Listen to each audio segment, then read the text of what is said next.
We offer you deep historical information from history on YouTube channel. Subscribe. Now don't forget to turn on notifications. The Balkan Wars refer to the two conflicts between the Balkan states in 1912 and 1913. In the First Balkan War, the four Balkan states of Greece, Serbia, Montenegro, and Bulgaria declared war on the Ottoman Empire and defeated it. In the Second Balkan War, Bulgaria fought against the other four original combatants of the First War and was also attacked from the north by Romania. The Ottoman Empire lost most of its European territories, and Austria-Hungary, although not a belligerent, was relatively weakened by the pressure of a much enlarged Serbia for the unification of the South Slavic peoples. The war set the stage for the Balkan Crisis of 1914 and thus became the prelude to the First World War. At the beginning of the 20th century, Bulgaria, Greece, Montenegro, and Serbia gained independence from the Ottoman Empire, but a large part of their ethnic populations remained under Ottoman rule. In 1912, these countries formed the Balkan League. The First Balkan War began on 8 October 1912, when the member states of the League attacked the Ottoman Empire, and ended 8 months later, on 30th of May 1913, with the signing of the Treaty of London. The Second Balkan War began on 16th of June 1913, when Bulgaria attacked the Ottoman Empire. The combined forces of the Serbian and Greek armies, with their superior numbers, repelled the Bulgarian offensive and counterattacked, occupying Bulgaria from the west and south. Romania, which did not take part in the conflict, had strong armies to attack and invaded Bulgaria from the north, in violation of the peace treaty between the two states. In the resulting Treaty of Bucharest, Bulgaria was able to regain most of the territory it had won in the First Balkan War, but had to cede the former Ottoman southern part of the province of Dobruja to Romania. Going to war prefaced the Balkans. Serbia gained a significant amount of territory during the Russo-Turkish War of 1877-1878, while Greece captured Thessaly in 1881, although it had lost a small area to the Ottoman Empire in 1897, and Bulgaria, an autonomous principality since 1878, incorporated territory previously separate from the province of Eastern Rumelia, 1885. All three countries, as well as Montenegro, sought additional territory in the vast Ottoman-ruled region known as Rumelia, which consisted of Eastern Rumelia, Albania, Macedonia, and Thrace. The Ottoman Empire was unable to reform itself, to govern itself satisfactorily, or to deal with the rising ethnic nationalism of various peoples. 1911. The Italo-Ottoman War and the Albanian uprisings in the Albanian provinces showed that the empire was deeply wounded and could not afford another war. The great powers squabbled among themselves and could not get the Ottomans to carry out the necessary reforms. This situation led the Balkan states to impose their own solutions. The Christian population in the European part of the Ottoman Empire was oppressed by the Ottoman crown, which forced the Christian Balkan states to take action. Most importantly, the Balkan League was formed, and its members were convinced that in these circumstances, an organized and simultaneous declaration of war on the Ottoman Empire was the only way to protect their own citizens and expand their territories in the Balkan Peninsula. Great power perspective. Austria. Throughout the 19th century, the great powers had different objectives regarding the Eastern question and the integrity of the Ottoman Empire. Russia wanted to reach the warm waters of the Mediterranean from the Black Sea. It pursued a pan-slavist foreign policy and therefore supported Bulgaria and Serbia. Britain wanted to deny Russia access to the warm waters and favored the integrity of the Ottoman Empire, but also supported a limited expansion of Greece as a backup plan in case the integrity of the Ottoman Empire was no longer possible. France wanted to strengthen its position in the region, especially in the Levant, present-day Lebanon, Syria, and Israel. Austria-Hungary under Habsburg rule wanted the Ottoman Empire to continue to exist, as both were troubled multinational entities, and the collapse of one could weaken the other. The Habsburgs also saw a strong Ottoman presence in the region, as a counterweight to Serbian nationalist appeals to their Serbian subjects in Bosnia, Vojvodina, and other parts of the empire.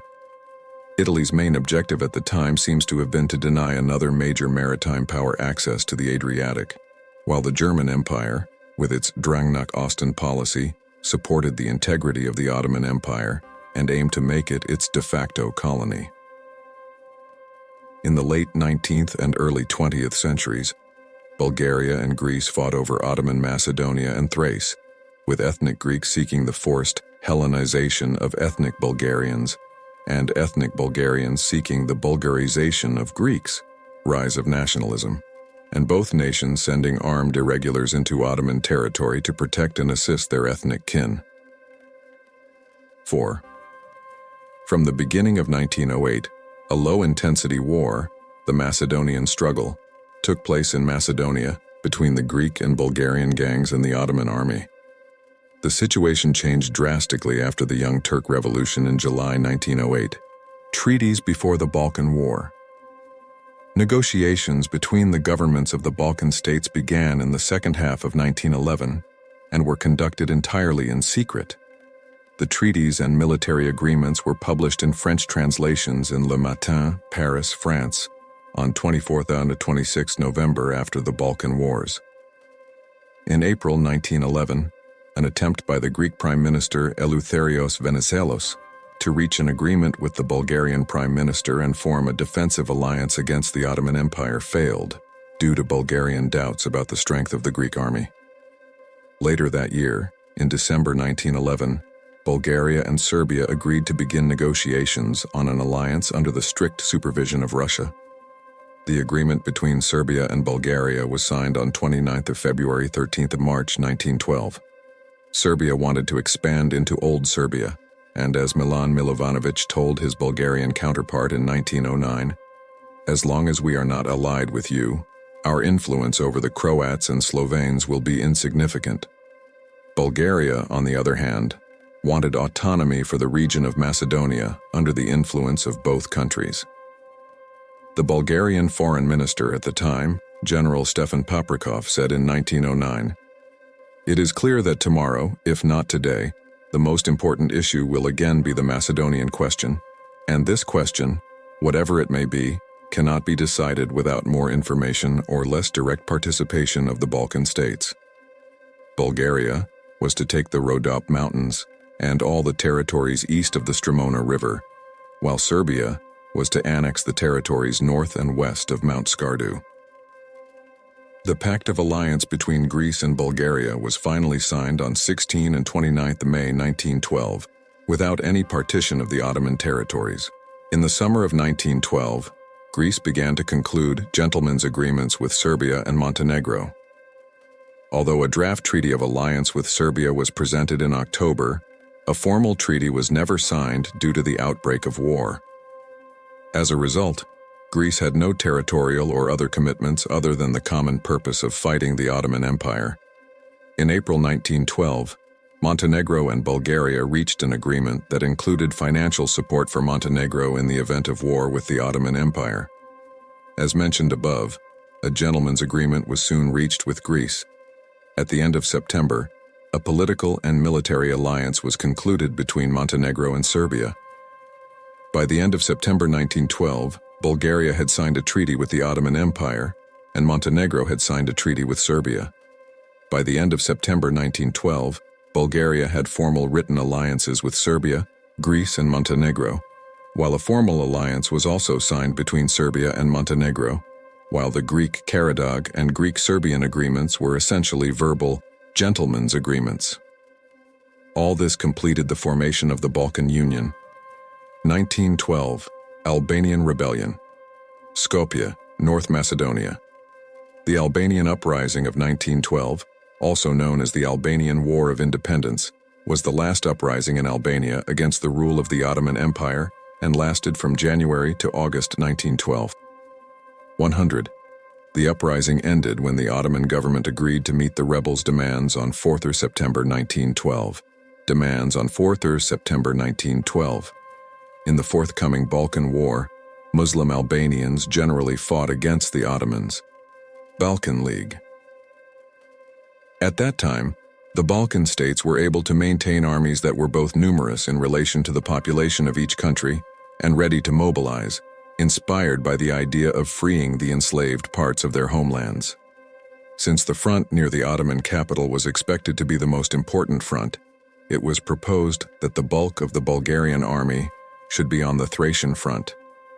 The Serbian army was to be on the Macedonian front, while the Greek army was considered weak and not taken seriously.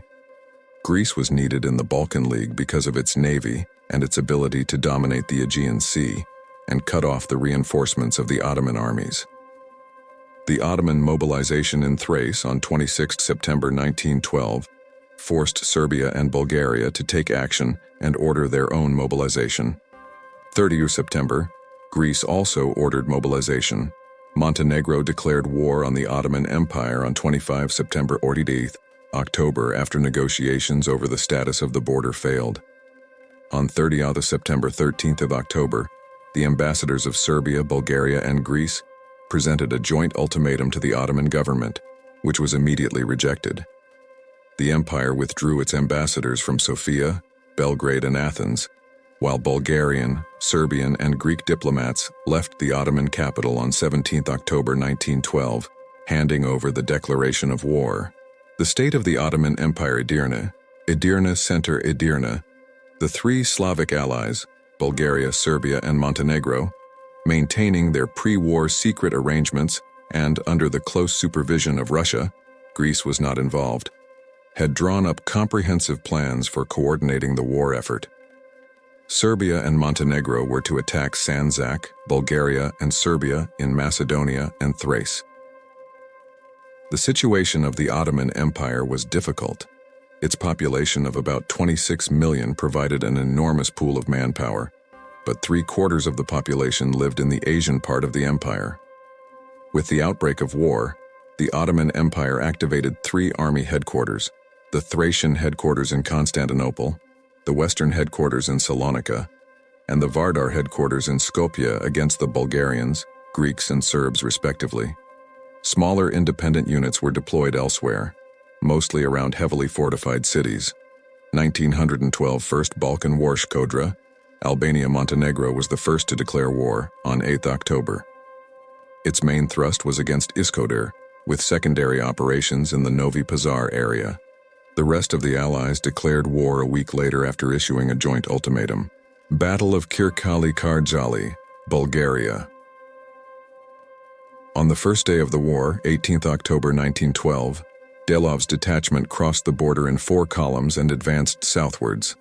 The next day they defeated Ottoman troops at the villages of Kovančilar, now Pchelerovo, and Goklemezler, now Stremci, and set off for Karjali. The Haskovo detachment advanced towards Komotini, threatening the communications between the Ottoman armies in Thrace and Macedonia. The Ottomans therefore ordered an attack against Yavor Pasha before the Bulgarians could reach Karjali, but did not send him reinforcements. To carry out this order, he had 9 tabor and 8 guns under his command.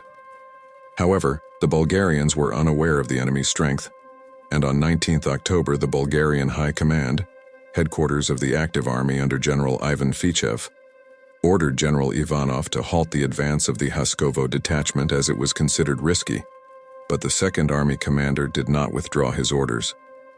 The detachment continued its advance on 20 October. The march was slowed by heavy rains and the slow movement of the artillery, but the Bulgarians reached the heights north of Karjali before the Ottomans reorganized. 1. Early in the morning of October, Yavor Pasha engaged the Bulgarians on the outskirts of the town. The soldiers of the Haskovo detachment, due to their superior artillery and bayonet attacks, broke through the Ottoman defenses and thwarted their attempts to encircle from the west. The Ottomans were vulnerable to encirclement from the same direction and were forced to retreat south of the Arda River for a second time, leaving behind large quantities of ammunition and equipment. At 16 Ark, the Bulgarians entered Karjali. The Battle of Karjali took place on 24 October 1912, when the Bulgarian Haskovo detachment defeated Yavor Pasha's Ottoman Karjali detachment and permanently annexed Karjali and the eastern Rhodopes to Bulgaria. While the defeated Ottomans retreated to Mistanli, the Haskovo detachment prepared defenses along the Arda River, securing the flanks and rear of the Bulgarian armies advancing towards Edirne and Constantinople. Battle of Kirklareli, Turkey. The Battle of Kirk-Kilis took place on 24 October 1912, when the Bulgarian army defeated the Ottoman army in eastern Thrace and occupied Kirklareli.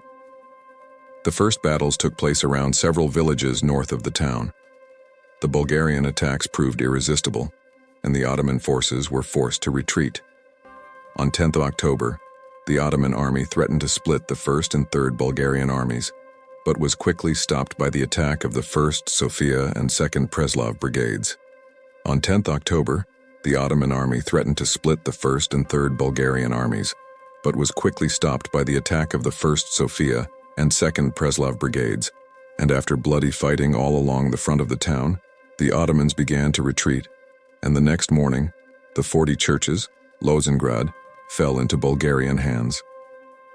After the victory, the French Minister of War, Alexandre Millerand, declared that the Bulgarian army was the best in Europe, and that he would rather have 100,000 Bulgarians as allies than any other European army.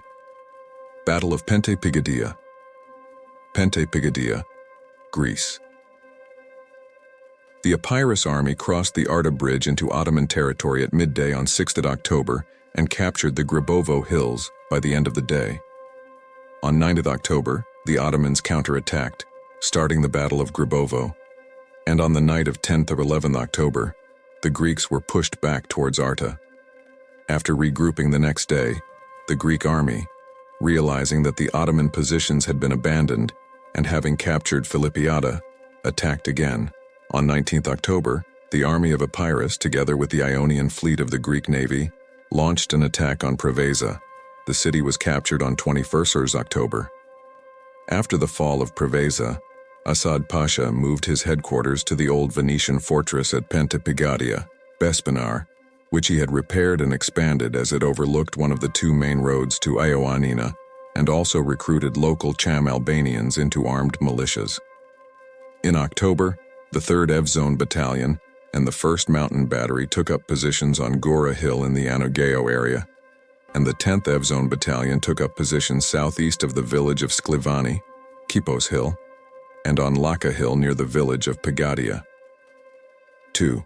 At 10:30 a.m. in October, Ottoman artillery began shelling Greek positions, while an Ottoman force of 5 battalions was deployed on the western Greek flank around Anogeo. Fierce fighting followed a series of Ottoman attacks, which peaked around midday. The fighting ended in the afternoon with no territorial changes, with Greek losses totaling 4 killed and 2 wounded. At 10 Dagun on the morning of October, an Ottoman battalion from the direction of Etirachi launched a surprise attack on the 1495 height of Briaskovo in an attempt to break through the rear of the Epirus army. The 1st and 3rd companies of the 10th Evzone Battalion managed to hold their positions, forcing the Ottomans to abandon their positions.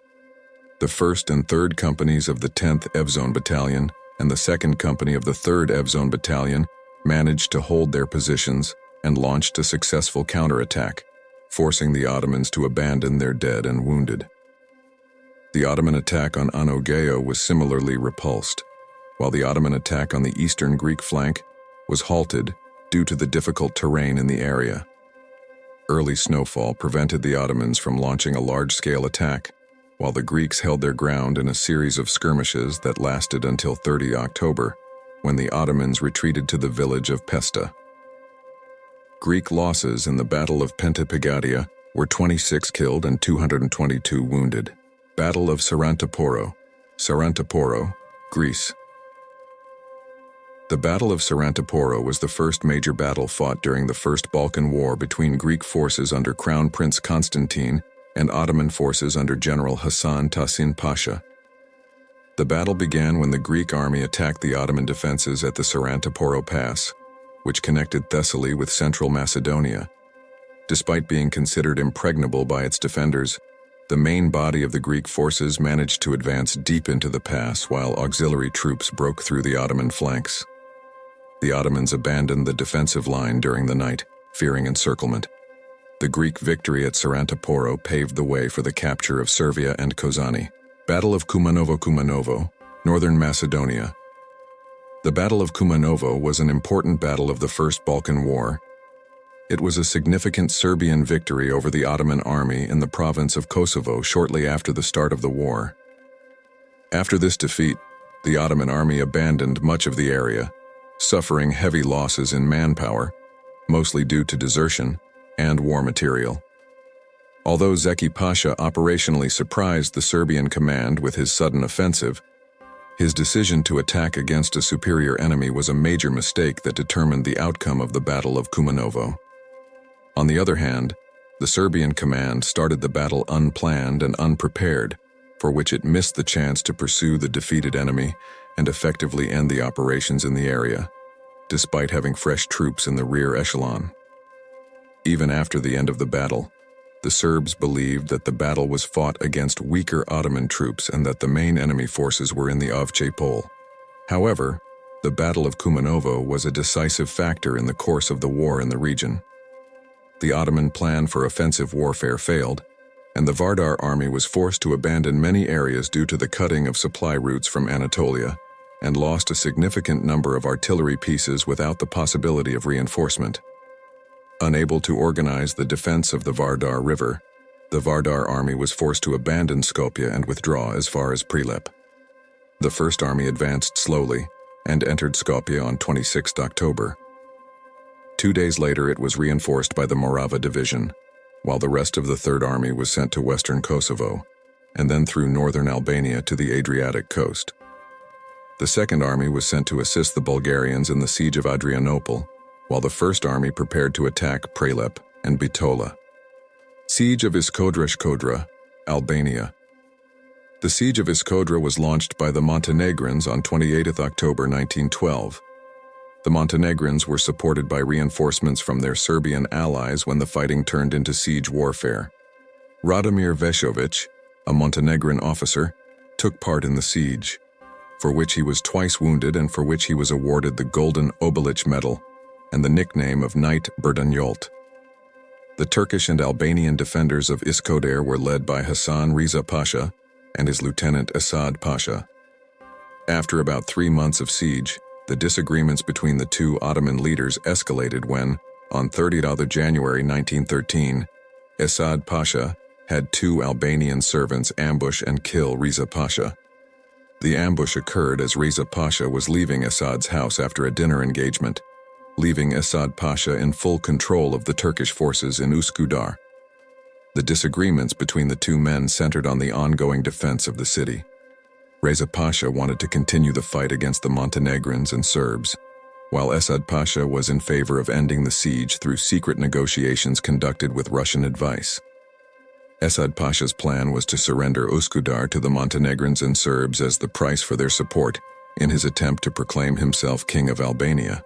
But the siege continued, and even increased in February, when King Nicola of Montenegro received a delegation of Milesian chiefs who declared their allegiance to him, and volunteered to join the Montenegrin forces with 3,000 of their own troops. Shortly afterwards, the Milesian chieftains joined the battle and helped in the attack on the Jubani, Doubt Age Tower. As the siege of Montenegro continued in April, the great powers decided to impose a blockade on its ports, which was announced on the 10th of April and lasted until the 14th of May 1913. On the 21st of April, 1913, almost 6 months after the beginning of the siege, Esad Pasha made a formal offer to the Montenegrin general Vukotic to surrender the city. On the 23rd of April, Esad Pasha's offer was accepted, and he was allowed to leave the city with full military honors, with all his troops and equipment except for heavy weapons. He also received a total of 10,000 pounds sterling from the King of Montenegro. Esad Pasha surrendered Üsküdar to Montenegro only after its fate had been decided, i.e., after the great powers had forced Serbia to withdraw, and it became clear that the great powers would not allow Montenegro to keep Üsküdar. Esad Pasha also managed to gain the support of Serbia and Montenegro for the new Kingdom of Albania, which would indirectly gain Üsküdar from the great powers. The capture of Üsküdar by Montenegro and Serbia removed the only obstacle to the Serbian advance into Ottoman Albania. Albania had declared its independence in November 1912. but no one had yet recognized it. The Serbian army eventually occupied most of northern and central Albania, stopping north of the town of Avlonia. The Serbs also managed to trap the remnants of the Vardar army in the rest of Albania, but were unable to force them to surrender. Battle of Lulaburgaz, Kirklareli, Turkey. After a quick Bulgarian victory on the Petra, Seliolu, Gekenli line and the capture of Kirk Kilis, Kirklareli, the Ottoman forces retreated in disorder to the east and south. The Bulgarian Second Army under General Nikola Ivanov besieged Edirne, Adrianople, but the First and Third Armies were unable to pursue the retreating Ottoman forces. The Bulgarian Third Army under General Radko Dmitriev reached the Ottoman lines on 28 October, and the attack was launched on the same day by 3 divisions of the army: the 5th Danube Infantry Division on the left flank, the 4th Preslav Infantry Division in the center, Major General Kliment Boyadjiev, and the 6th Bedin Infantry Division. The next day, with the arrival of the First Army on the battlefield, attacks continued along the entire front line, but the Ottomans met fierce resistance and even limited counterattacks. The next 2 days saw heavy and bloody fighting, with heavy casualties on both sides. The Bulgarian 4th and 5th Divisions managed to push the Ottomans back at the cost of heavy casualties, and on 30th October gained 5 kilometers of territory in their sector of the front line. The Bulgarians continued to push the Ottomans back along the entire front. The 6th Division. After 2 more days of fierce fighting, the Ottoman defenses collapsed, and on the night of 2nd November, the Ottoman forces began a full retreat along the entire front line. The Bulgarians, again, did not immediately pursue the retreating Ottoman forces and lost contact with them, allowing the Ottoman army to take up positions on the Satalka defensive line, only 30 kilometers west of Constantinople. For the belligerents, this was the largest battle fought in Europe between the end of the Franco-Prussian War and the beginning of the First World War. Battle of Sorovica-Mintaio, Greece. At 1600 hours on 10th of October, the 4th Division marched towards Servia, while the Greek cavalry entered Kozani unopposed the following day. After the defeat at Sarantaporo, the Ottomans brought in new reinforcements for the remaining forces of Hasan Tahsin Pasha and organized the main line of defense at Giannitsa. On 18th October, despite conflicting intelligence reports on the disposition of the enemy forces, Crown Prince Constantine ordered the bulk of the Thessalian army to Yenisei. Meanwhile, the 5th Greek Division, under the command of Dimitrios Mathiopoulos, advanced through western Macedonia with the aim of reaching the Kylaria, Ptolemida, Perdica area, where it awaited further orders. There the division was to either join up with the rest of the army of Thessaly or take Bitola. After crossing the Curly-Dervan Pass, it reached Banitsa, Vevi on 19th October. After learning of the enemy's intentions, the 5th Greek Division ordered the bulk of the Thessalian army to Yenisei, despite conflicting intelligence reports on the disposition of the enemy forces. The Greek Division, having learned that the Ottomans were massing troops at Florina, Armenakori and Neokori, continued its march across the Florina plain on 19th October, temporarily halting north of the Clyde Pass, Curly-Dervan. The next day, a Greek advance guard repelled an attack by a small Ottoman unit at Flampuro. On 21st October, Mathiopoulos gave the order to advance towards Bitola after receiving information that the monastery was being defended by a small, demoralized garrison.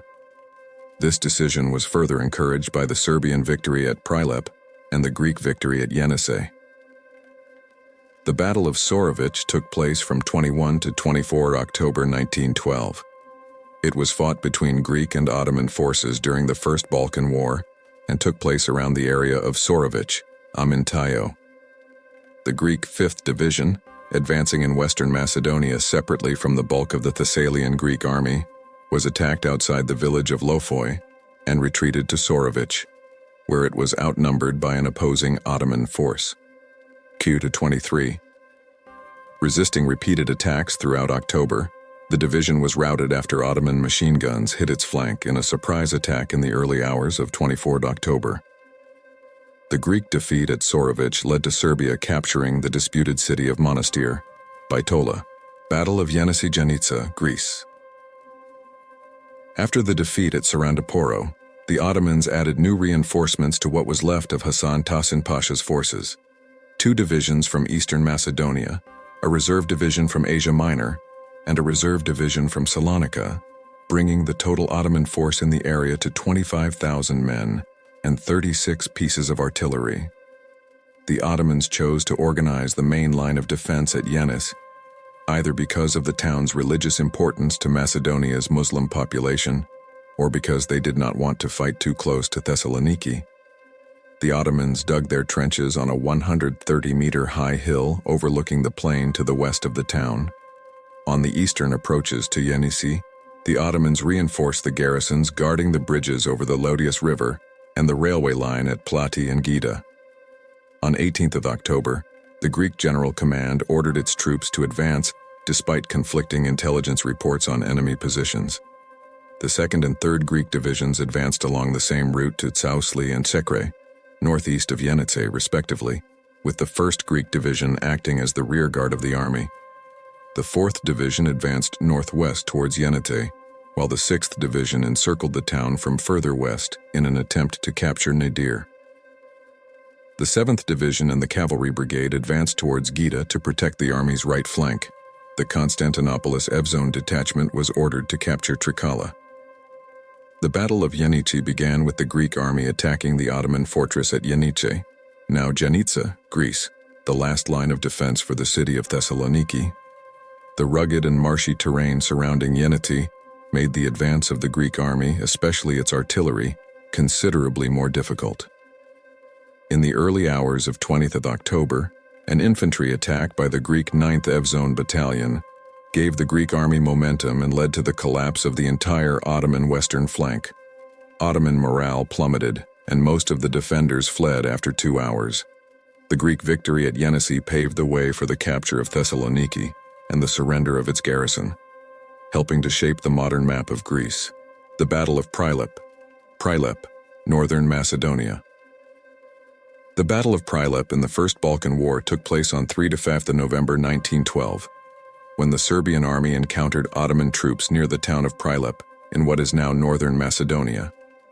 The fighting lasted 3 days, and in the end the Ottoman army was defeated and forced to retreat. Bad weather and difficult roads prevented the First Army from pursuing the Ottomans after the Battle of Kumanovo, and forced the Morava Division to move ahead of the Drina Division. In the autumn rain of November, the forward elements of the Morava Division came under fire from Kara Said Pasha's 5th Corps. In the autumn rains of November, the forward elements of the Morava Division came under fire from Kara Said Pasha's 5th Corps from positions north of Prilep. This began the 3-day battle for Prilep, which was halted that night and resumed the next morning. By the time the Drina Division arrived on the battlefield, the Serbs had gained an overwhelming advantage, forcing the Ottomans to retreat south of the city. As the Serbs advanced south of Prilep on 5 November, they again came under Ottoman fire from positions prepared high above the road to Bitola. Bayonets and grenades gave the Serbs the advantage in hand-to-hand combat, but it still took them most of the day to force the Ottomans to retreat. The open and deceptive nature of the Serbian infantry attacks impressed one Ottoman observer. The development of the Serbian infantry attack was as clear and precise as the conduct of a barracks exercise. Large and powerful troops covered the whole plain. All the Serbian officers were clearly visible. They attacked as if on parade. The sight was very impressive. Some of the Turkish officers were astonished by this miracle of mathematical temperament and order. Others sighed at the lack of a heavy order at that moment. They pointed out the impertinence of the open approach and the open frontal attack. The cannons left in Skopje could have helped the Ottoman defenders south of Prilep. The Serbs showed the same lack of ingenuity in their infantry attacks, which caused heavy casualties among all combatants during the Balkan Wars and would lead to large numbers of casualties during the First World War. During this battle, the commander-in-chief of the Serbian First Army, Crown Prince Alexander, was absent and, ill from the rigors of the cold and rainy campaign, maintained telephone contact with his army from his sickbed in Skopje. The short and sharp battles around Prilep showed that the Ottomans were still capable of resisting the Serbian advance through Macedonia. The Ottoman Fifth Corps fought stubbornly south of the town, even after the Ottomans had abandoned Prilep. The size and enthusiasm of the Serbs outstripped the Ottomans, but at a cost. The Ottomans suffered nearly 300 killed, 900 wounded, and 152 captured. The Serbs suffered around 2,000 killed and wounded. The road southwest of Bitola was now open to the Serbs. Siege of Edirne. Edirne Center Edirne. The Siege of Edirne began on 3 November 1912 and ended on 26 March 1913 with the capture of Edirne, Adrianople, by the Bulgarian Second Army and the Serbian Second Army. The loss of Edirne was the last decisive blow to the Ottoman army and brought the First Balkan War to an end. The city was retaken and held by the Ottomans during the Second Balkan War. The victorious end of the siege was considered a tremendous military success, as the city's defenses had been carefully designed by leading German siege experts and were described as invincible. The Bulgarian army captured the Ottoman fortress after a 5-month siege and 2 daring night attacks. The victors were under the overall command of the Bulgarian general Nikola Ivanov, while the commander of the Bulgarian forces in the eastern part of the fortress was General Georgy Vazov, brother of the famous Bulgarian writer Ivan Vazov and General Vladimir Vazov. The first use of aircraft for bombing took place during the siege. The Bulgarians dropped special grenades from 1 or more aircraft with the aim of creating panic among the Ottoman soldiers. Many young Bulgarian officers and professionals who took part in this decisive battle would later play important roles in Bulgarian politics, culture, trade, and industry. Thessaloniki surrenders to Greece. Thessaloniki, Greece, on 8 November, Tahsin Pasha accepted the terms and 26,000 Ottoman troops surrendered to the Greeks. Before the Greeks entered the city, a German warship threw the former Sultan Abdul Hamid II out of Thessaloniki across the Bosphorus from Constantinople to continue his exile. The Greeks, with their armies in Thessaloniki, took up new positions in the east and northeast, including Negrita, and when the Bulgarian High Command learned of the outcome of the Battle of Gianica, Yanije, it urgently sent the 7th Rila Division north towards the city, arriving a day later, the day after the city had been surrendered to the Greeks, who were further away from the city than the Bulgarians. Battle of Monastir Bitola, northern Macedonia. As part of the ongoing Balkan Wars, the Ottoman army of the Vardar retreated from its defeat at Kumanovo and regrouped around Bitola. The Serbs captured Skopje and then sent forces to help their Bulgarian allies besiege Edirne. As the Serbian First Army advanced south via Bitola, modern Bitola, it came under intense Ottoman artillery fire and had to wait for its own artillery to arrive. According to French Captain G. Bellinger, writing in notes on artillery employment in the Balkan campaign, the Serbian field artillery, unlike the Ottomans, was very mobile. At one point, the Serbian Morava division dragged 4 long-range artillery pieces up a mountain, then moved the guns closer to the Turkish forces each night to better support the infantry. After the destruction of the Ottoman artillery by Serbian artillery on 18th November, the Serbian right wing crossed the army of Vardar. The Serbs then entered Bitola on 19th November. With the capture of Bitola, the Serbs took control of southwestern Macedonia, including the symbolically important town of Ohrid. After the Battle of Bitola, 5 centuries of Ottoman rule in Macedonia came to an end. The Serbian First Army continued to fight in the First Balkan War.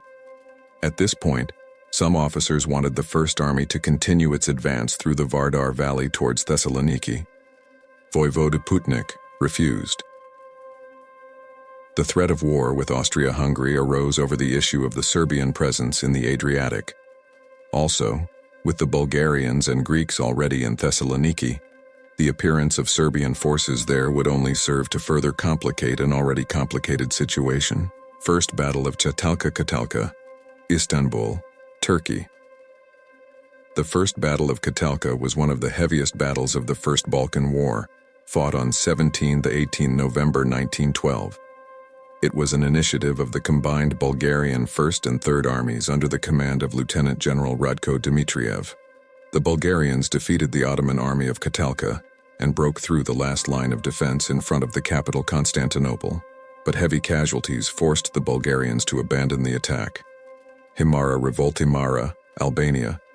During the First Balkan War, 1912-1913, the Epirus front was of secondary importance to Greece after the Macedonian front. The landing at Himara, behind the Ottoman army, was planned as an operation independent of the rest of the Epirus front. Its aim was to enable Greek forces to advance into the northern regions of Epirus. The success of such an operation depended primarily on the superiority of the Greek navy in the Ionian Sea and the unwavering support of the local Greek population.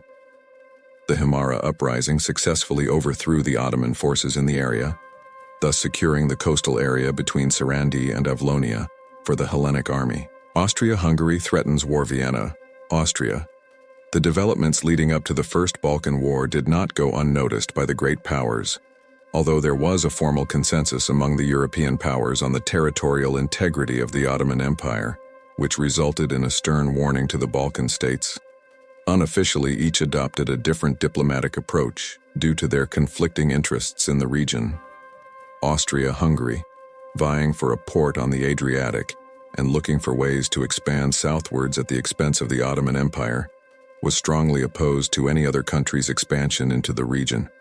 At the same time, the Habsburg Empire had its own internal problems, with its significant Slavic population resisting German-Hungarian control of the multinational state.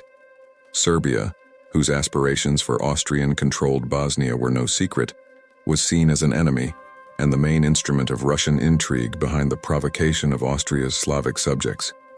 But Austria-Hungary was unable to secure German support for a tough response. Battle of Kaliakra Cape, Kavarna, Bulgaria.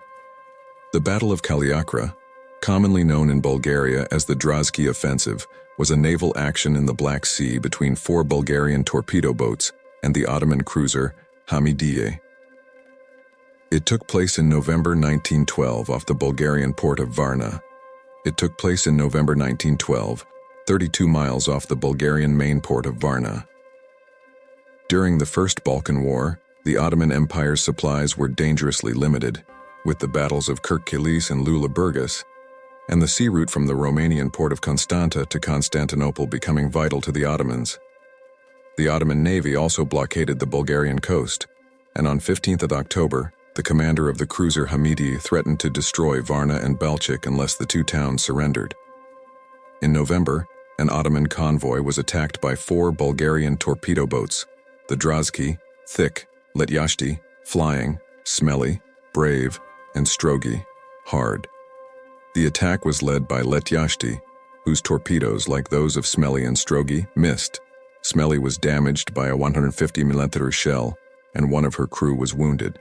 But Drazki came within 100 yards of the Ottoman cruiser, and her torpedoes hit the starboard side of the cruiser, making a 10-square-meter hole. The Hamidi did not sink, however, due to her well-trained crew, strong forward bulkheads, all her water pumps working, and the very calm sea. But she did kill 8 crewmen and wound 30 others and was repaired within months. And after this encounter, the Ottoman blockade of the Bulgarian coast was greatly relaxed. Greece takes Lesbos. Greece, with the outbreak of the First Balkan War in October 1912, the Greek fleet under Rear Admiral Pavlos Koundouriotis captured the strategic island of Limni at the entrance to the Dardanelles and began to establish a naval blockade of the straits.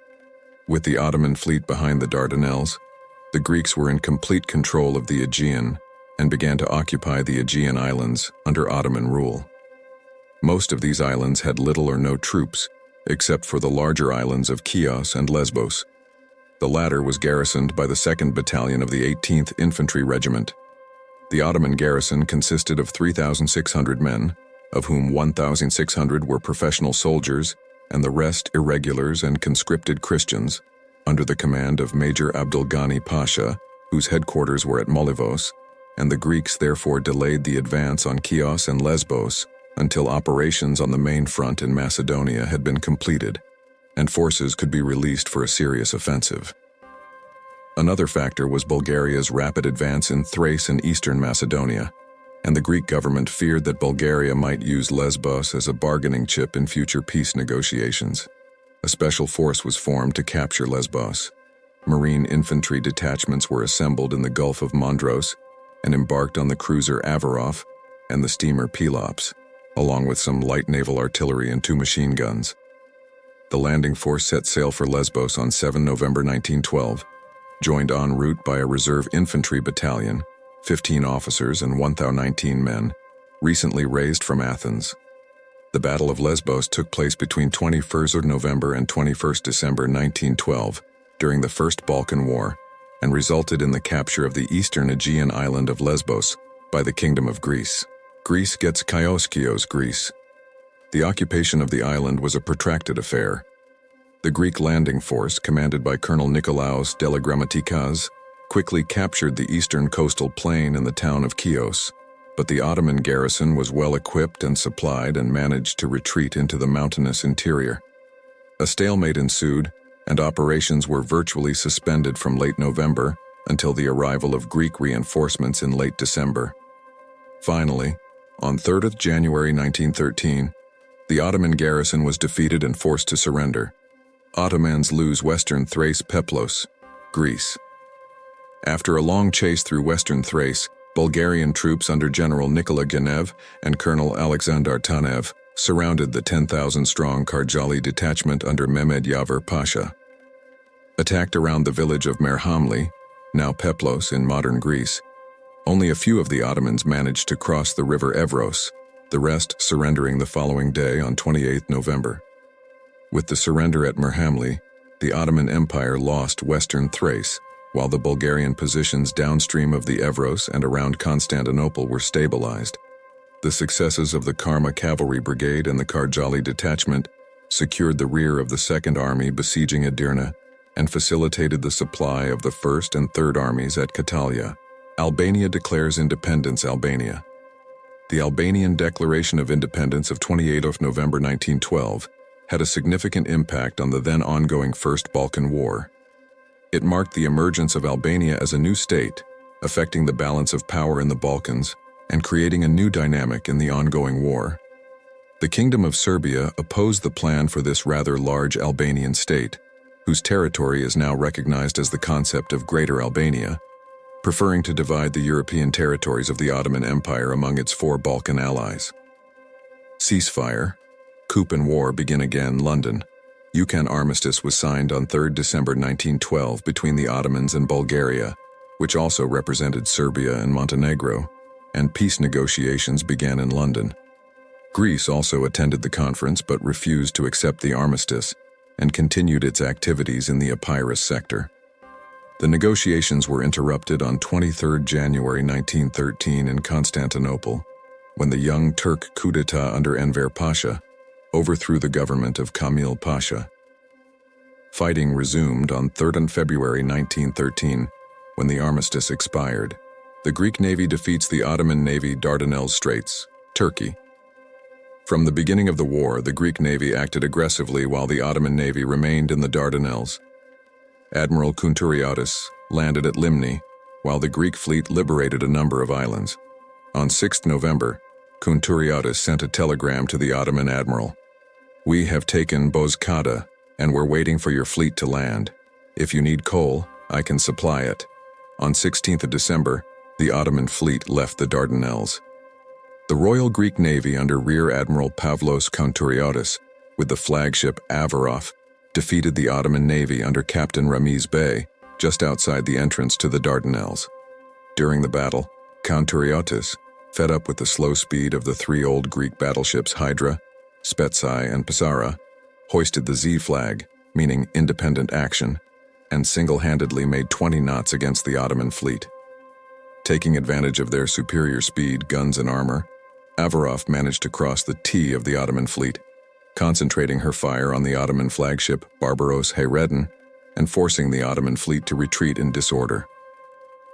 The Greek fleet, including the destroyers Ados, Irax, and Panthir, continued to pursue the Ottoman fleet intermittently between 13 December and 26 December 1912. This victory was significant because it forced the Ottoman fleet to retreat through the straits, leaving the Aegean to the Greeks, who were now free to liberate Lesbos, Chios, Limni, Samos, and other islands. It also prevented the transfer of Ottoman troop reinforcements by sea, effectively ensuring the Ottomans' defeat on land. Capture of Korica, Albania. In the early stages of the war, when the Balkan allies were victorious, the Greek army liberated Thessaloniki and continued to advance westwards in Macedonia, towards Kesria and then Korica. The Epirus front was also active, and Ottoman forces under Kavad Pasha stationed 24,000 Ottoman troops in Korica to protect the northern part of Ioannina, the urban center of the Epirus region. On 20th December, 3 days after the peace talks began, Greek forces drove the Ottomans out of Korica.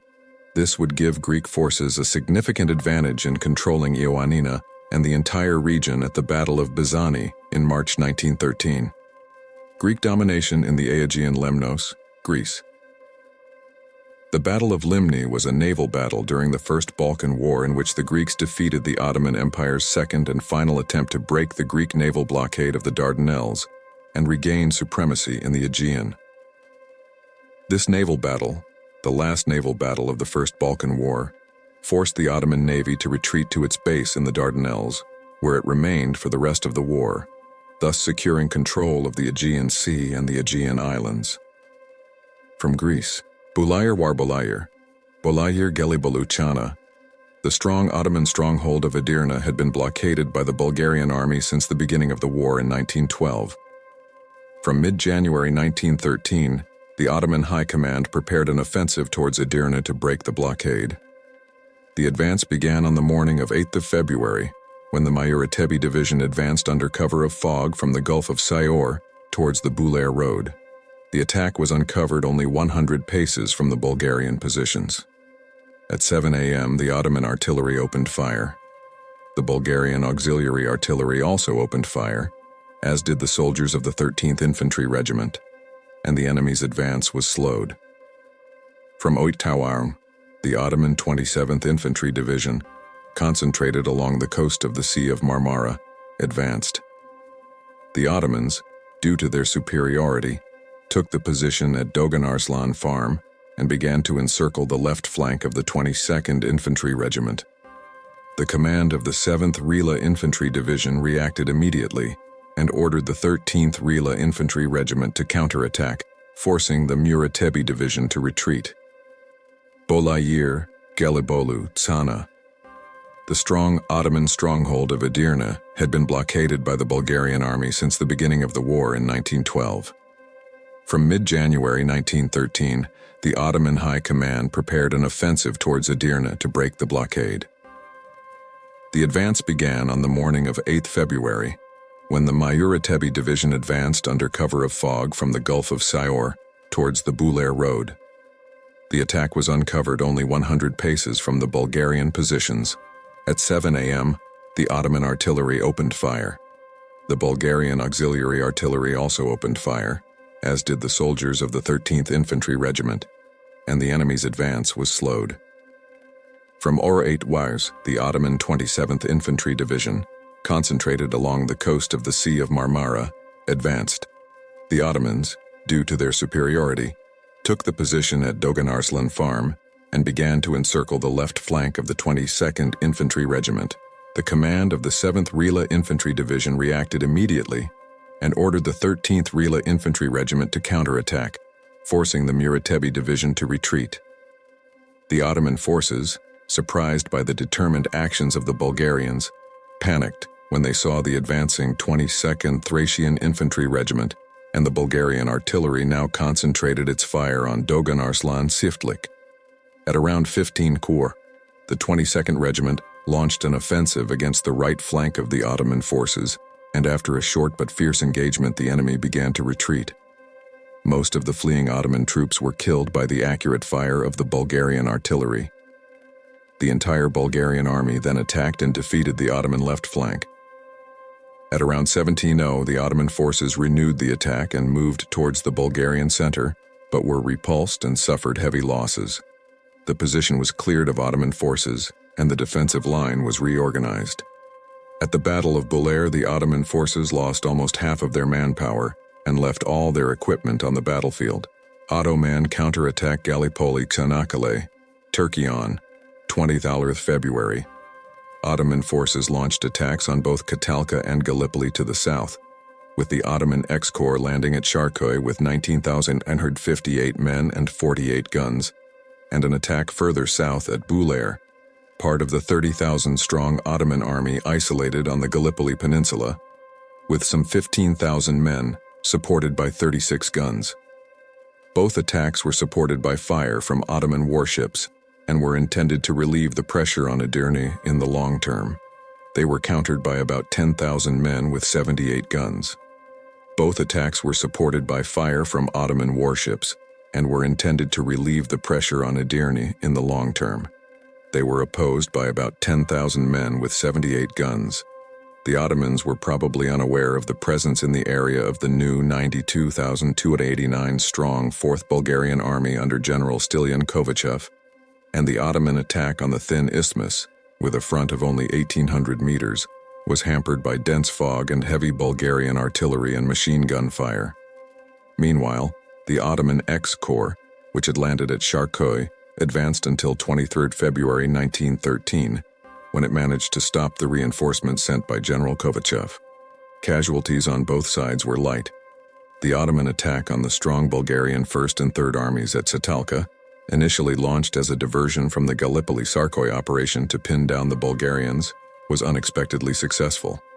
Weakened by cholera, and fearing that an Ottoman amphibious invasion might endanger their army, the Bulgarians deliberately withdrew some 15 kilometers and more than 20 kilometers to the south to secondary defensive positions on higher ground to the west. With the end of the offensive at Gallipoli, the Ottomans called off the operation because they did not want to leave the Çatalca line, but it took several days for the Bulgarians to realize that the offensive was over. By February, the front had stabilized again, and the Bulgarians were on their way back to the capital. By February, the front had stabilized, but fighting continued along static lines. The battle, which resulted in heavy Bulgarian losses, can be described as a tactical victory for the Ottomans, but a strategic failure in terms of preventing the failure of the Gallipoli-Şarköy offensive or relieving the pressure on Edirne. Byzani War, Byzani, Greece. The Battle of Byzani was fought between Greek and Ottoman forces in the latter stages of the First Balkan War and took place around the forts of Byzani, covering the approaches to the region's largest city, Ioannina. At the start of the war, the Greek army on the Epirus front lacked the numbers to launch an offensive against the German-designed defensive positions at Byzani. However, after the end of the campaign in Macedonia, many Greek troops were redeployed to Epirus, where Crown Prince Constantine took command, and in the ensuing battle the Ottoman positions were overrun and Ioannina captured. Despite a slight numerical advantage, this was not the decisive factor in the Greek victory. On the contrary, the Greeks' sound operational planning was crucial, helping them to mount a well-coordinated and well-executed attack that did not give the Ottoman forces time to react. The surrender of Ioannina secured Greek control of southern Epirus and the Ionian coast, an offer also rejected by the newly formed Albanian state, which could have provided a southern foothold similar to Iskoder in the north. The fall of Edirne, Edirne Center, Edirne. The failure of the Şarköy-Bulare operation and the deployment of the Second Serbian Army with much-needed heavy siege artillery sealed the fate of Edirne. In March, after 2 weeks of bombardment that destroyed many of the fortifications around the city, the final assault began, in which the Unionist forces had an overwhelming superiority over the Ottoman garrison. The Bulgarian Second Army conquered the city with 106,125 men, and the 2 Serbian divisions with 47,275 men. The Bulgarians suffered 8,093 casualties, and the Serbs 1,462. The Ottoman losses in the entire Edirne campaign reached 23,000 dead. The Ottoman Empire began the battle with 61,250 men in the fortress. Richard Hall states that 60,000 were captured. In addition to the 33,000 killed, The Modern History of the Turkish General Staff states that 28,500 survived captivity, not counting 10,000 who were probably taken prisoner, including an unspecified number wounded. Bulgarian losses in the entire Edirne campaign were 7,682. This was the last and decisive battle needed to bring the war to a swift end, although it was predicted that the fortress would eventually fall to starvation. The most important result was that the Ottoman command lost hope of regaining the initiative, making further fighting pointless. Accordingly, the Serbs claimed that the troops of the 20th Regiment were the ones who captured the Ottoman commander of the city, and that Colonel Gavrilović was the Allied commander who accepted Shukri's formal surrender of the garrison, an explanation that the Bulgarians rejected.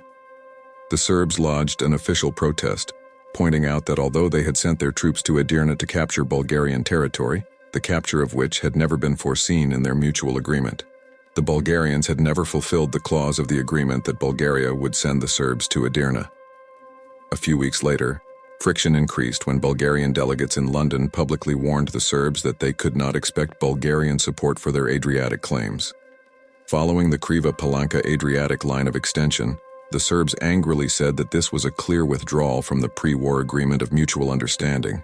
But the Bulgarians insisted that in their view the Vardar-Macedonian part of the agreement remained active, and the Serbs insisted that the Vardar-Macedonian part of the agreement remained active. The Serbs responded by accusing the Bulgarians of extremism and declaring that their participation in the joint war would be effectively null and void if they lost both northern Albania and Vardar-Macedonia. The tension soon manifested itself in a series of hostile incidents between the two armies on the joint occupation line in the Vardar Valley. These developments essentially ended the Serbian-Bulgarian alliance and made a future war between the two countries inevitable. First Balkan War ends. London, UK. The Treaty of London ended the First Balkan War on 30th of May 1913. According to the status quo at the time of the armistice, all Ottoman territory west of the Enes-Kiyikoi line was ceded to the Balkan Union. The treaty also declared Albania an independent state. Almost all the territory earmarked for the creation of the new Albanian state was currently occupied by Serbia or Greece, which had reluctantly withdrawn their troops. Bulgaria, whose disputes with Serbia over the partition of northern Macedonia and with Greece over southern Macedonia could not be resolved, was prepared to resolve the problems by force if necessary, and began to move its forces from eastern Thrace into the disputed areas. Unwilling to yield to any pressure, Greece and Serbia settled their differences and signed a military alliance against Bulgaria on 1st May 1913, even before the Treaty of London was signed. This was soon followed by the Treaty of Mutual Friendship and Protection, signed on 19th of May, 1st June 1913. This set the stage for the Second Balkan War. Serbian-Greek alliance. Greece on 1st June 1913, 2 days after the signing of the Treaty of London and only 28 days before the Bulgarian attack, Greece and Serbia signed a secret defense alliance, confirming that the existing demarcation line between the two occupation zones was the common border, and therefore a secret alliance in case of attack from Bulgaria or Austria-Hungary. In an attempt to halt the Serbian-Greek rapprochement, Bulgarian Prime Minister Geshov signed a protocol with Greece on 21st of May, establishing a permanent border between the powers concerned and de facto accepting Greek control over southern Macedonia. But his subsequent dismissal from office put an end to Serbia's diplomatic efforts, Bulgaria's refusal to cede the fortress of Silistra to Romania. When Romania demanded its secession after the First Balkan War, the Bulgarian foreign minister instead offered some minor border changes, excluding Silistra and assurances regarding the rights of the Kutsovlaks in Macedonia. Romania threatened to occupy Bulgarian territory by force, but Russia's offer of arbitration averted hostilities. In the resulting St. Petersburg Protocol of 9th May 1913, Bulgaria agreed to give up Silistra. The resulting agreement was a compromise between Romania's claims to the town, the two triangles on the Bulgarian-Romanian border, and the town of Balchik and the land between it and Romania, and Bulgaria's refusal to accept any surrender of its own territory. Russia's failure to protect Bulgaria's territorial integrity, however, made the Bulgarians skeptical about the reliability of Russia's expected arbitration in the dispute with Serbia. Bulgaria's behavior also had a long-term impact on Russian-Bulgarian relations. Bulgaria's uncompromising stance on revising the pre-war agreement with Serbia during Russia's second attempt at arbitration between the two countries eventually led Russia to break its alliance with Bulgaria, both of which made conflict with Romania and Serbia inevitable. Russian arbitration. Russia. As fighting continued in Macedonia, particularly between Serbian and Bulgarian troops, Tsar Nicholas II of Russia attempted to stop the impending conflict, as Russia did not want to lose any of its Slavic allies in the Balkans. In June, he sent the same personal message to the kings of Bulgaria and Serbia, offering to arbitrate under the terms of the Serbian-Bulgarian Agreement of 1912. Serbia wanted a revision of the original agreement because it had already lost northern Albania to the decision of the great powers to create the state of Albania, which had been recognized as a Serbian expansion zone under pre-war Serbian-Bulgarian rule. Bulgaria's response to Russia's invitation contained so many conditions that it amounted to an ultimatum, leading Russian diplomats to realize that the Bulgarians had already decided to go to war with Serbia. This led Russia to cancel the arbitration initiative and angrily reject the alliance treaty it had signed with Bulgaria in 1902. Bulgaria was breaking up the Balkan League, Russia's best defense against Austro-Hungarian expansionism, which had cost Russia so much blood, money, and diplomatic capital over the past 35 years. The exact words of Russian Foreign Minister Sazonov to Bulgaria's new Prime Minister Stoyan Danev were, "Don't expect anything from us and forget the treaties we have signed since 1902. Tsar Nicholas II of Russia was convinced that Bulgaria would be unable to prevent the imminent collapse of the Balkan League. Nicholas II of Russia was already angry with Bulgaria for its refusal to honor the agreement Bulgaria had recently signed with Romania over Silistra, which had been the result of Russian arbitration. Serbia and Greece then proposed that each of the three countries reduce its army by a quarter as a first step to facilitate a peaceful settlement, but Bulgaria refused. Second Balkan War. Second Balkan War summary. The Second Balkan War broke out when Bulgaria, dissatisfied with its share of the spoils of the First Balkan War, attacked its former allies, Serbia and Greece. The Serbian and Greek armies repelled the Bulgarian attack and counterattacked, invading Bulgaria. As Bulgaria had previously been involved in territorial disputes with Romania, and most of the Bulgarian forces were fighting in the south, the prospect of an easy victory encouraged Romania to intervene in Bulgaria. The Ottoman Empire took advantage of this situation and regained some of the territory it had lost in the previous war. Battle of Bregalnica. Bregalnica, Northern Macedonia. The Battle of Bregalnica is the common name for the fighting between Serbian and Bulgarian troops that took place between 30 June and 9 July 1913 on the middle course of the Vardar River, along the Bregalnica River and on the slopes of Mount Osogovo, which ended in a retreat. Bulgarian attack on the village of Sarajevo. Battle of Kilkis Lakanas Kilkis, Greece. On the night of 16 to 17 June, the Bulgarians attacked their former allies, the Greeks and Serbs, without a formal declaration of war, and succeeded in driving the Serbs out of Gevgeli, cutting off their communications with the Greeks, but the Bulgarians failed to drive the Serbs from the Vardar-Axios river line. After repelling the first Bulgarian attack in June, the Greek army of King Constantine advanced with 8 divisions and a brigade. After repelling the first Bulgarian attack in June, the Greek army under King Constantine advanced with 8 divisions and a cavalry brigade, while the Bulgarians under General Ivanov retreated to the naturally strong defensive position of the Kilkis-Lakanas line. At Kilkis, the Bulgarians had built strong defenses, including captured Ottoman guns, and dominated the plain below. Greek divisions stormed the plain under Bulgarian artillery fire. Throughout June, the Greeks broke through the Bulgarian forward lines everywhere, but suffered heavy losses due to the incessant and accurate fire of the Bulgarian artillery, guided by their observations from the Kilkis hills. The 2nd Division, acting on an earlier order from Greek headquarters calling for the capture of Kilkis on the night of 20 June, began to advance alone.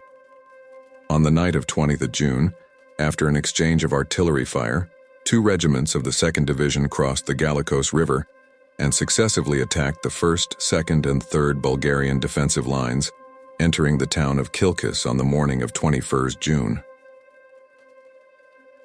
In the morning, the rest of the Greek divisions joined the attack, and the Bulgarians retreated to the north. The Greeks pursued the retreating Bulgarians but lost contact with the enemy due to exhaustion. The defeat of the Bulgarian Second Army by the Greeks was the greatest military disaster suffered by the Bulgarians in the Second Balkan War. On the Bulgarian right, the Evzones captured Gevgelia and the heights of Matsikovo. This threatened the Bulgarian line of retreat through Doiran, and Ivanov's army began a desperate retreat which at times threatened to become a rout. Reinforcements arrived too late and joined the retreat towards Ustrumka and the Bulgarian border. The Greeks captured Doiran on 5th of July, but were unable to cut off the Bulgarian retreat through the Struma Pass. On 11th July, the Greeks made contact with the Serbs and then pushed up the Struma River, reaching the Kresna Pass on 24th July. Battle of Knjaževac, Serbia. The Battle of Knjaževac was a battle fought between the Bulgarian and Serbian armies in the Second Balkan War, which took place in July 1913 and ended with the capture of the Serbian town by the Bulgarian First Army. Romanians invade Bulgaria Dobrogea. Moldova-Romania mobilized its army on 5 July 1913 to occupy southern Dobrogea and declared war on Bulgaria on 10 July 1913, stating in a diplomatic circular, "Romania has no intention of subjugating the Bulgarian government or defeating its army." The Romanian government sought to allay international concerns about its aims and the increasing bloodshed. The South Dobrogea offensive was the opening act of Romania's invasion of Bulgaria during the Second Balkan War in 1913. As well as South Dobrogea, Varna was briefly occupied by Romanian cavalry until it became clear that the Bulgarians would offer no resistance. Siege of Vidin, Bulgaria. At the start of the war, the Bulgarian First Army was based in northwest Bulgaria. Its advance into Serbian territory was successful from 22 to 25 June, but the unexpected intervention of Romania in the war and the withdrawal of the Bulgarian army from the front against Greece forced the Bulgarian Chief of Staff to transfer most of the country's troops to the Macedonian region. During the retreat through the town of Ferdinand, now Montana, a large part of the 9th Infantry Division mutinied and surrendered to the Romanians on 5th of July. This left only a small, mostly militia force to face the Serbian counterattack in the Belogradchik and Vidin areas. In July, the Belogradchik garrison was overrun by the advancing Serbs of the Timok group, and a small part of the Bulgarian soldiers who survived the Serbian attack retreated to Vidin. The next day, the Serbs entered Belogradchik, while their cavalry cut the land link from the rest of Bulgaria to Vidin. The Bulgarian commander, General Krastu Marinov, twice refused to surrender. The relentless bombardment continued for 3 days, causing insignificant military losses on the Bulgarian side. On the afternoon of 17th of July, after a long artillery bombardment, a Serbian infantry division attacked the western part of Vidin, between the villages of Novoselci and Smardan. 2 Serbian attacks were repulsed by the Bulgarians that evening. On 18th of July, the Serbs informed General Marinov that an armistice had been signed in Bucharest earlier that day. The Serbs then withdrew from the area. Battle of Kalimanci, northern Macedonia on 13th July 1913. General Mihail Savov took command of the 4th and 5th Bulgarian armies, and the Bulgarians took up strong defensive positions around the village of Kalimanci, near the Bregalnica River in northeastern Macedonia. On 18th of July, the Serbian Third Army went on the offensive and approached the Bulgarian positions. On 18th of July, the Serbian Third Army went on the offensive and approached the Bulgarian positions. The Serbs threw grenades at their enemies in an attempt to dislodge the Bulgarians, who were protected 40 meters away. The Bulgarians were determined and on many occasions allowed the Serbs to advance. When the Serbs came within 200 meters of their trenches, they attacked with fixed bayonets and drove them back. The Bulgarian artillery was also very successful in breaking Serbian attacks. Had the Serbs broken through the Bulgarian defenses, they could have destroyed the Second Bulgarian Army. and driven the Bulgarians out of Macedonia altogether. This defensive victory, together with the successes of the First and Third Armies in the north, protected western Bulgaria from Serbian invasion. Although this victory strengthened the Bulgarians, the situation in the south was critical, with the Greek army defeating the Bulgarians in many battles. Ottoman intervention Edirne, Turkey. The lack of resistance to the Romanian occupation prompted the Ottomans to occupy the territories newly ceded to Bulgaria, with the main aim of recapturing Adrianople, Edirne, which Major General Vulko Velchev held with only 4,000 troops.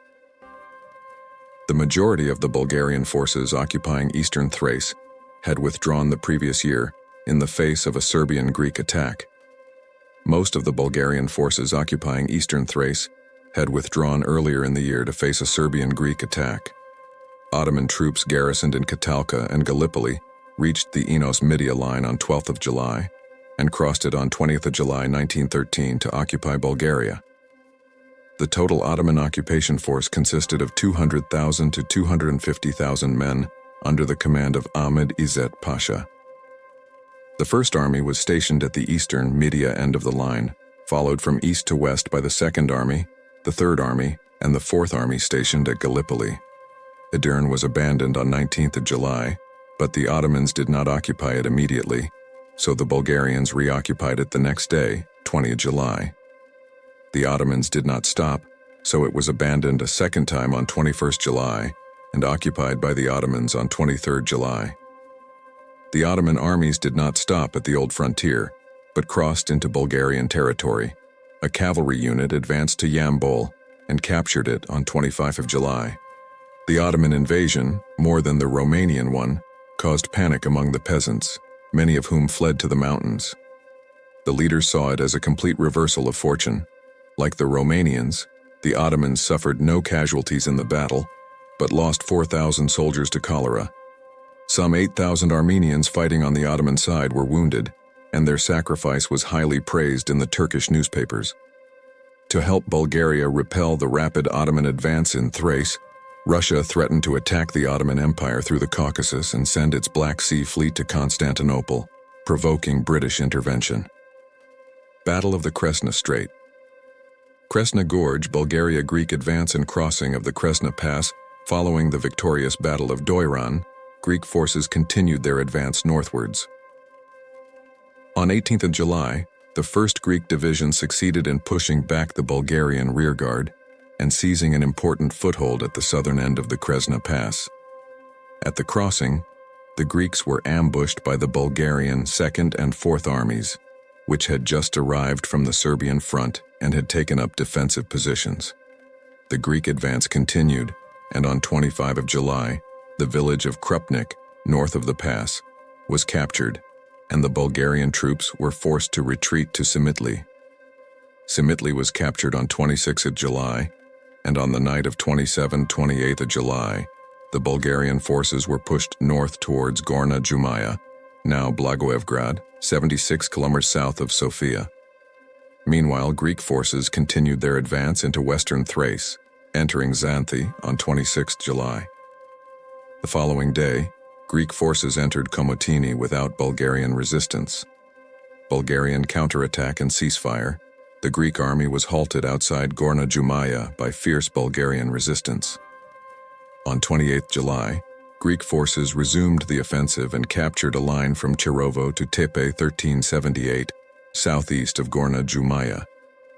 On the night of 28 July, however, the Bulgarian army was forced to retreat. On the evening of 28 July, however, the Bulgarian army was forced to abandon the town under heavy pressure. The following day, the Bulgarians attempted to encircle the outnumbered Greeks in a Cannae-style battle to pressure their flanks, but the Greeks launched a counterattack at Mahomia and west of Kresna, 30. On the eastern flank, the Greek army launched an attack through the Predella Pass towards Mahomia, which was stopped by the Bulgarian army on the eastern side of the pass, and the battlefield was deadlocked.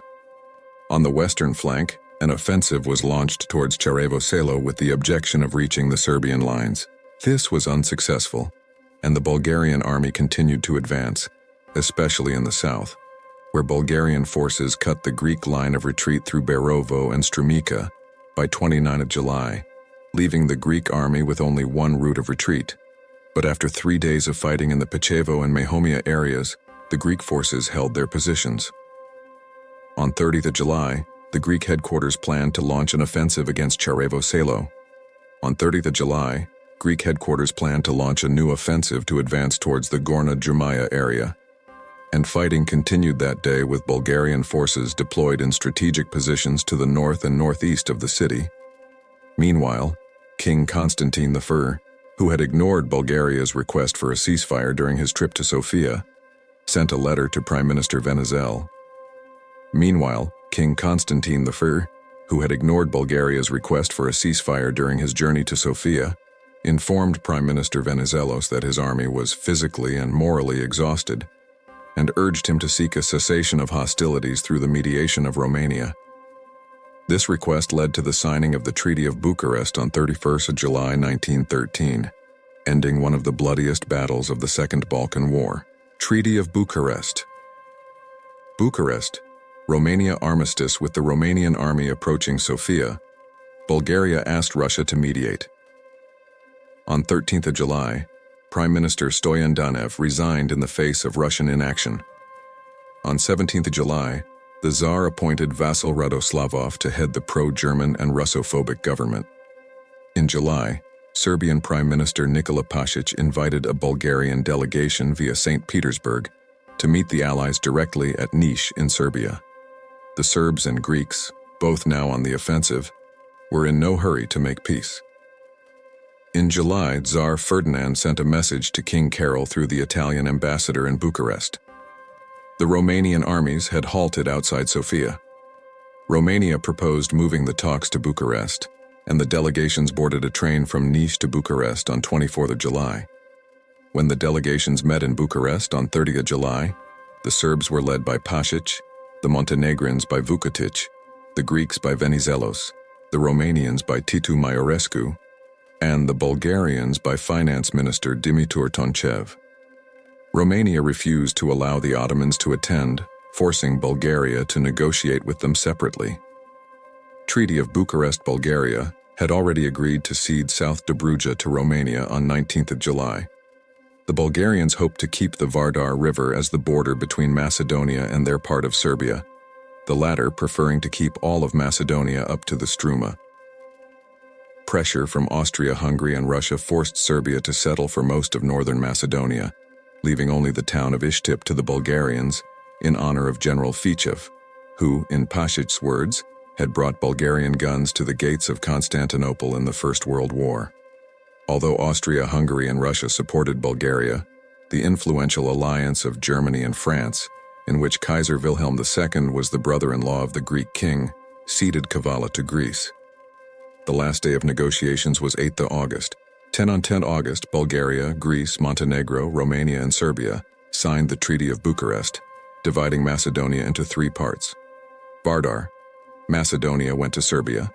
The smallest part, Pirin Macedonia, to Bulgaria, and the coastal and largest part, Aegean Macedonia, to Greece.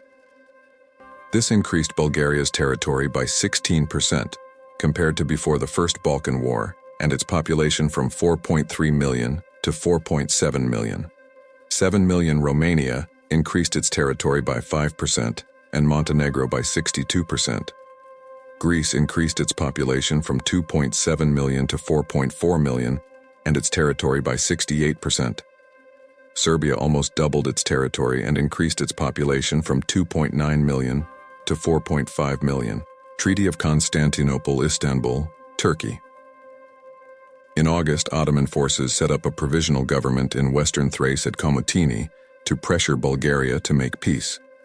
Bulgaria sent a 3-man delegation to Constantinople on 6th of September to negotiate peace, consisting of General Mikhail Savov and diplomats Andrei Toshev and Grigor Nachovich. The Ottoman delegation was led by Foreign Minister Mehmed Talat Bey, assisted by future Navy Minister Mahmud Pasha of Churiksulu and Halil Bey. Resigned to the loss of Edirne, the Bulgarians played in the name of the 40 churches, Lozengrad in Bulgarian. the Bulgarian forces finally returned south of the Rhodopes in October. The Radoslavov government continued to negotiate with the Ottomans in the hope of forming an alliance. These negotiations finally bore fruit in the secret Bulgarian-Ottoman Treaty of August 1914.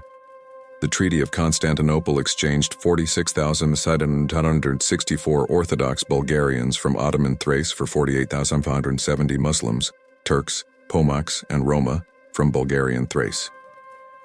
After the exchange, according to the 1914 Ottoman census, 14,908 Bulgarians remained in the Ottoman Empire under the Bulgarian Exarchate. On 14 November 1913, Greece and the Ottomans signed a treaty in Athens, formally ending hostilities between them. On 14 March 1914, Serbia signed a treaty in Constantinople, reorganizing relations with the Ottoman Empire and confirming the 1913 Treaty of London. No treaty was signed between Montenegro and the Ottoman Empire. Epilogue: the Balkans. The Second Balkan War made Serbia the most militarily powerful state south of the Danube. Years of military investment, financed by French loans, bore fruit. Middle Vardar and the eastern half of the Sanjak of New Market were conquered. The size of its territory increased from 18,650 square miles to 33,191 square miles, and its population increased by more than 1.5 million. Harassment and repression followed for many in the newly conquered territories. 3. Freedom of association, assembly, and the press, guaranteed by the Serbian constitution, were not extended to the new territories, and the inhabitants of the new territories were denied the right to vote, ostensibly because of their perceived low cultural level, but in reality to exclude non-Serbs, who were the majority in many areas, from national politics. In October and November 1913, British vice-consuls reported systematic intimidation, arbitrary arrests, beatings, rapes, village burnings, and massacres by Serbs in the annexed territories. The treaties forced the Greek army to evacuate western Thrace and Pirin Macedonia, which it had occupied during the operations. The withdrawal from areas that should have been ceded to Bulgaria and the loss of northern Epirus to Albania did not go down well in Greece. Greece only managed to regain the areas of Sers and Kavala from the areas it had occupied during the war, with diplomatic support from Germany. Having made further gains in northern Macedonia, Serbia, having achieved its objectives in the south, turned its attention to the north, where its rivalry with Austria-Hungary over Bosnia-Herzegovina dragged the two countries into war a year later, sparking off the First World War. Italy used the Dodecanese Islands in the Aegean, which it had occupied via Libya during the Italo-Turkish War of 1911, to keep them in the Aegean under the pretext of the Balkan Wars, despite the treaty ending the war in 1912. At the insistence of Austria-Hungary and Italy, both of which hoped to control the state and thus the Straits of Otranto in the Adriatic, Albania became formally independent under the terms of the Treaty of London. With the establishment of the definitive borders of the new state under the Protocol of Florence, 17 December 1913, the Serbs lost their access to the Adriatic and the Greeks to northern Epirus, southern Albania. To this end, it entered the First World War on the side of the Allies, since its Balkan enemies, Serbia, Montenegro, Greece, and Romania, were pro-Allied. The enormous sacrifices and renewed defeat during the First World War led to a national trauma and new territorial losses in Bulgaria.